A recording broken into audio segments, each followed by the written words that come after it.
मुझे भी आपकी बड़ी कमी महसूस हुई है, सगीरा जी आपकी भी बड़ी कमी महसूस हुई है, लेकिन एक अच्छी चीज़ ज़रूर हुई है कि जो आपने इतने पाकिस्तान के नौजवान खिलाड़ियों के साथ, उन सितारों के साथ जिनको आने वाले दिनों में हम देखेंगे इंशाल्लाह पाकिस्तान की नुमाइंदगी करेंगे, और जैसे आपने कहा कि ये वो वक्त भी हम देखेंगे जब लोग नारे लगा रहे होंगे इन लोगों के नाम पे, तो बहुत अच्छी चीज़ थी। मैच पर भी गुफ्तगू रहेगी। साथ ही साथ आज में जैसे आपने लाहौर का जिक्र किया कि उन्होंने बहरहाल खुद तो कुछ नहीं किया लेकिन भंग जरूर डाल दिया लोगों के रंग में। बिल्कुल जी, रंग में भंग भरपूर डालते हुए दिख रहा है, और अब डर के रहें सारी टीम जो लाहौर कलंदर्स के साथ खेलेंगी। मगर हाफिज आपको मजा आया आज? मतलब मैंने तो बहुत एंजॉय किया इस कैंप में जाकर। मुशी भाई तो रेगुलरली रोजाना ही जा रहे हैं, मगर इस कैंप में जाकर मैंने पर्सनली बहुत एंजॉय किया। उन लड़कों की एंथुजियाज्म को देखा, जिस तरह के वो ब्रिलियंट बच्चे, मतलब आपको मजा आ रहा था देखकर कि कितनी एनर्जी है उनमें।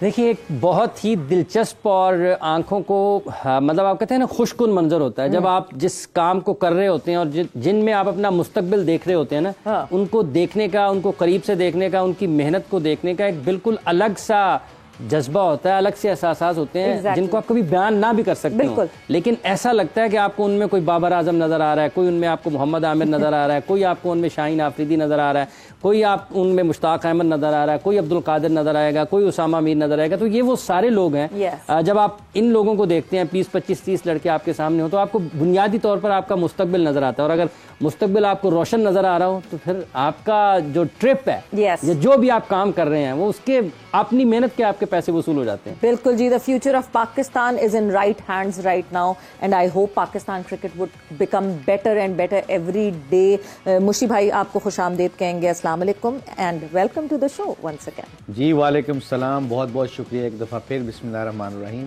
हाफिज साहब ने एक बड़ी अच्छी एक पिक्चर का क्लियर किया आज कि हम कोई भी नहीं था स्टूडियो में और ये लोनली फील कर रहे थे। तो ये इनकी बात से एक मैसेज डिलीवर भी करना चाहता हूँ, जब लोग जिंदा हैं और आपके पास हैं तब उनकी कदर कर लो, जब पास नहीं होंगे तो फिर इस तरह बातें करेंगे। हम जिंदा थे, हम मुरीद के गए थे, मरे नहीं थे।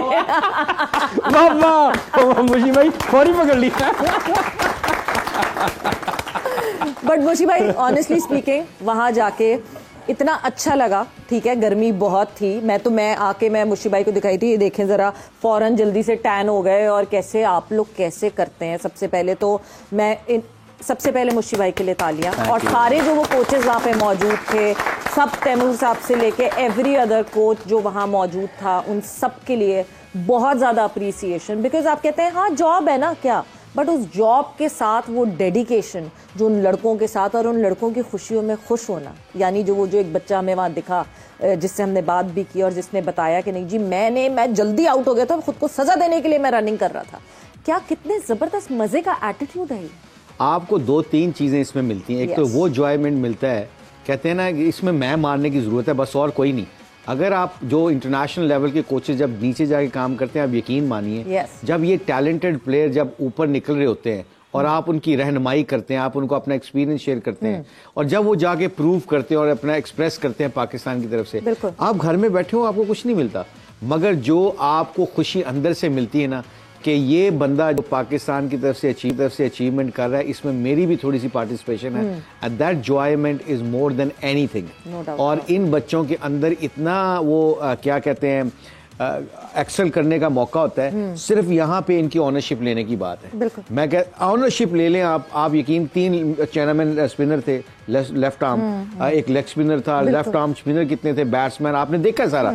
सो I think this camp is a great camp, और मैं पीसीबी से रिक्वेस्ट करता हूँ, और I am sure Nadeem Khan को और जितने भी जो स्टेक होल्डर्स हैं जो इसको ऑर्गेनाइज करते हैं, आप यकीन मानिए कि ये 3 हफ्ते का नहीं लगना चाहिए, ये 2-2, 3-3 महीने का लगना चाहिए। और इस 3-4 महीने में इनकी बेसिक्स भी पक्की हो जाएंगी, गेम अवेयरनेस का भी पता चल जाएगा, और फिर इसको क्या करें, इसको अच्छे तरीके से ऑर्गेनाइज करके फिर इसका एक अच्छा सा टूर करवाएं ताकि इनको इंसेंटिव मिल सके इस मेहनत का। क्योंकि अगर आप इंसेंटिव नहीं मिलेगा तो बच्चों को समझ नहीं आएगी।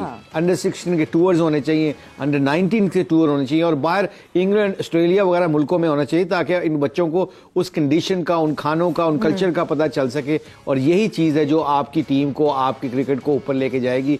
And credit goes to PCB and all the stakeholders. Coaches की आपने बात की, डेडिकेशन के साथ काम कर रहे हैं। आप यकीन माने समटाइम आप बैठे होते हो ना, ये बच्चे में बच्चा बनना पड़ता है, और उनको अंडरस्टैंड करवाने के लिए कि what is the purpose you guys are here. तो वो सारा कुछ जब आप बात करते हैं ना, तो आप जब घर में आते हैं थक के आते हैं, आपके अपने भी बच्चे होते हैं, आपको वो एनर्जी लेवल नहीं दे सकते जो उन बच्चों को दे के आते हैं, पर फिर जस्टिफाई आप करते हैं कि अगर आज हम दूसरों के बच्चों की ऑनरशिप लेंगे, उनका ख्याल रखेंगे, तो इंशाल्लाह उसका फायदा आपके बच्चों को भी होगा। बिल्कुल। मुशफ़ा, ये जो आपने बच्चों की बात की ना, कैंप लगा हुआ, उसी पर आगे मुझे ना 2014-15 में शायद एक मरतबा रिजवान का इंटरव्यू किया था, तो उसने भी उस वक्त बहुत अच्छे अल्फाज अदा किए, अपने ख्यालात का इजहार किया आपके बारे में, क्योंकि पाकिस्तान में अमूमी तौर पर खिलाड़ियों का वो रिवायत नहीं थी कि अगर वो पानी पी रहे हैं तो बोतल वहीं पे डाल दें, कोई आएगा उठा के ले जाएगा सफाई करने वाला। तो ये मेरा ख्याल कर रहा था रिजवान साहब इधर नेशनल क्रिकेट अकेडमी में कर रहे थे, तो मैंने उस वक्त चूँकि वहाँ पे मौजूद था, तो मैंने उनसे पूछा ये कैंप किस तसलसल में है। उन्होंने कहा जी हमारा कैंप लगा हुआ है, इसी कैंप में हमने एक ये चीज़ सीखी है कि आप अगर कहीं कोई चीज़ फेंक रहे हैं ड्यूरिंग ट्रेनिंग, तो आप उस ग्राउंड को साफ करके जाएं। ये हमने ये 15-16 की यकीनी तौर पर ऐसी भी बहुत सी चीज़ें कैंप में बच्चे सीखते हैं। आप देखिए, मैं क्योंकि लकीली मेरा एक थोड़ा सा मुझे ट्रेंड मिल गया जी। मैं इंग्लैंड सीधा अपनी क्रिकेट छोड़ते इंग्लैंड का कोच बन गया। वहाँ का सिस्टम देखा मैंने, वहाँ पे कोचिंग से ज्यादा क्रिकेट तो अल्लाह ने सिखाई हुई है, क्रिकेट की बात तो कर सकते हैं, मगर वहाँ पे मैं देखता हूँ कि जिमी एंडरसन, ब्रॉड, ये सारे जब अपना ड्रेस रूम खाली कर रहे होते हैं अपने कपड़े चेंज करके मैच पे जाने पे, एक एक कागज का टुकड़ा, एक एक चीज वो डस्टबिन में फेंकते हैं, कोई किसी का इंतजार नहीं करता। किसी को कोई चीज नजर आती है वो सफाई करके जाते हैं, और उनका जो रूम अटेंडेंट है वो ऐसे बैठा होता है जैसे वो कोच है, हेड कोच है या डायरेक्टर ऑफ टीम है। उसको जब ये आप करते हैं ना, एक दो चीजें आती हैं, humbleness, nobody is bigger than this game, और वहां से मैंने ये तरीके सीखे जो कि हमारा मजहब भी सिखाता है, हमारा दीन सिखाता है, सफाई निस्फ ईमान है।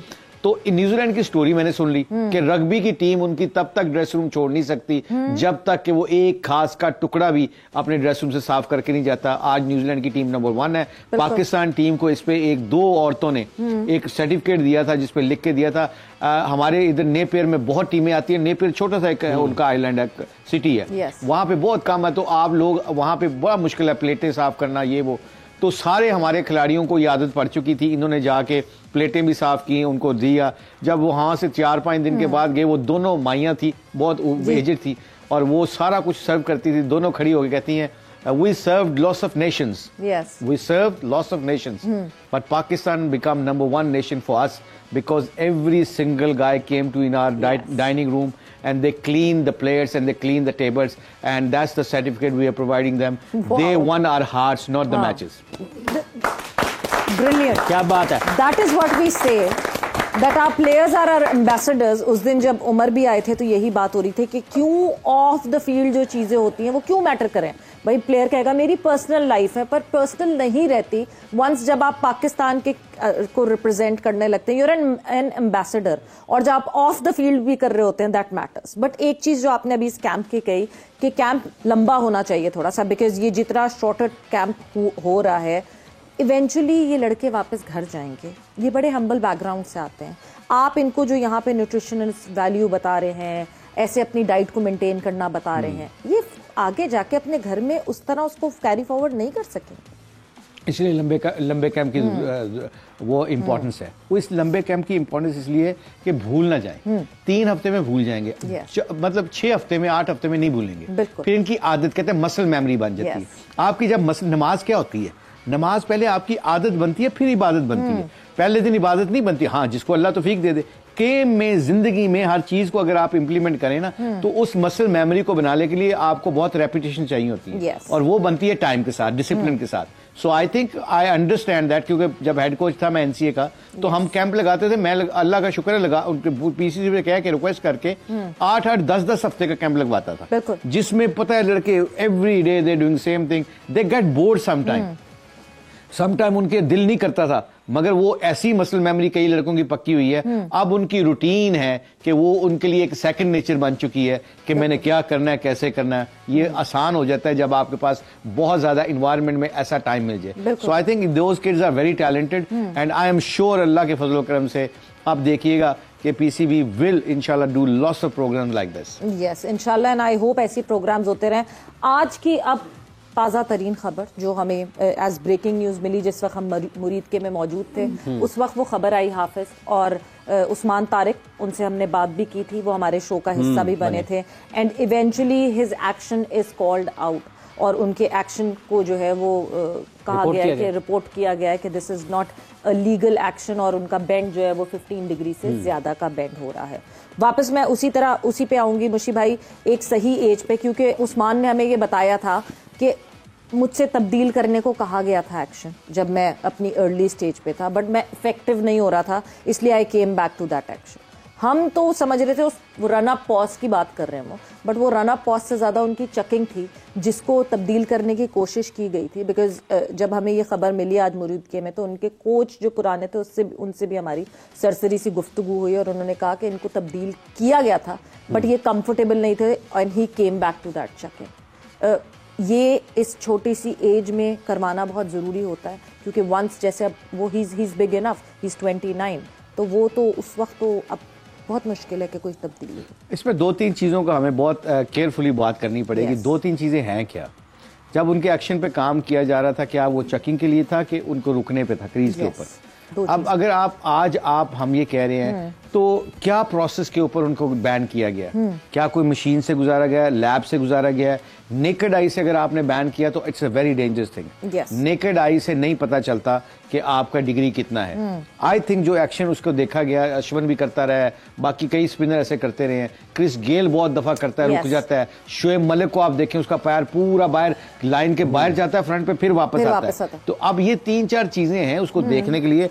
अगर उसके एल्बो की वजह से चेकिंग है कि 15 डिग्री से ज्यादा है, तो आई थिंक फिर तो किसी टेस्ट में डाल के आप फिगर आउट कर सकते हैं। नेकेड आई से अगर बैन किया गया है और अगर वो ना निकला, जैसे मोहम्मद आसिफ हमारी सबसे बड़ी एग्जांपल है कि उसने जिम्बाब्वे में जाते ही बिलाल आसिफ आसिफ नहीं कहा मैंने, मोहम्मद आसिफ तो हमारे पास, हाँ बिलाल आसिफ क्योंकि मैं वहां पे था एज ए कोच, उन्होंने 6 आउट किए डेब्यू में, सेकंड मैच में।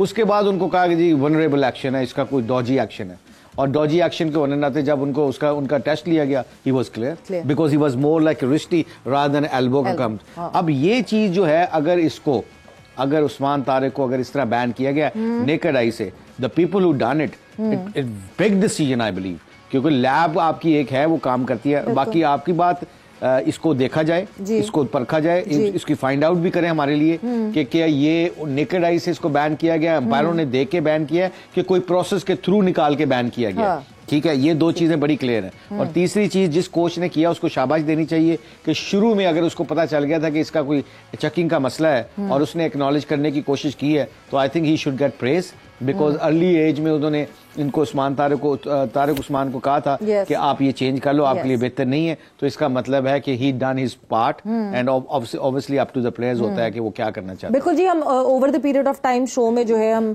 कादिर ख्वाजा को कनेक्ट करने की कोशिश करेंगे कि कादिर हमें उसकी कंप्लीट अपडेट दे सके कि वेदर किसी प्रोसेस से गुजारा गया या ये नेकेड आई से, बिकॉज हम भी कुछ फुटेजेस दिखाएंगे उस्मान तारिक की और बात करेंगे उस हवाले से। बट बिफोर दैट आपने एक नाम लिया एंड एक चीज it just popped out from on my mind. Spin की हम दुनिया में बात करते हैं तो स्पिनर्स बहुत सारे हैं, बहुत अच्छे भी हैं, कुछ के बहुत नाम हैं। एक ऐसा उसमें नाम है रविंद्र चंद्र अश्विन। आज अपना 100 टेस्ट खेलने लगे हैं Ashwin. He has gone through with the 500 wickets mark, वो हो चुका है उनका, मगर आज 100वां टेस्ट खेल रहे हैं। And something coming out from you for Ashwin, I would like you to have your camera and Ashwin के बारे में आप क्या कहना चाहेंगे? I think a big fan. You can of just Ashwin. have his close, please. I think Ashwin is we are a big fan. The reason behind that, जो professionalism, जो dedication से आपने एज ए ऑफ स्पिनर इतना achievement किया है, you deserve what you getting. और सबसे important चीज जो मुझे अश्विन की लगी है वो गेम अवेयरनेस और एक अच्छा स्पोर्ट्समैन। मैंने कभी भी उसकी स्टेटमेंट्स में या कभी भी किसी इंटरव्यू में कभी ऐसी कोई चीज नहीं सुनी 500, 400, 300 विकेटें लेके के बाद कि कोई ऐसा आप बोल रहे हो जो एक यंग यूथ के लिए वो अच्छा रोल मॉडल नहीं साबित हो सकता। You good role model in cricket, and I believe you know like your parents, your family, your teammates, and obviously your country also be proud of you. From us, you know like we like the people who do achieve the highest level पे जो लोग जाके achieve करते हैं, जैसे वसीम भाई हैं, बुकार हैं, इंजमाम है, I can name all of them. जब वो करते हैं तो हम जब उनकी बात करते हैं तो we feel proud to have our opinion about those guys, and you are one of them now. आपको best of luck, keep going as much as you can. अपनी फिटनेस पे ख्याल रखना, तो बिरयानी ते रोटी नहीं खानी, बाकी सब कुछ ठीक है।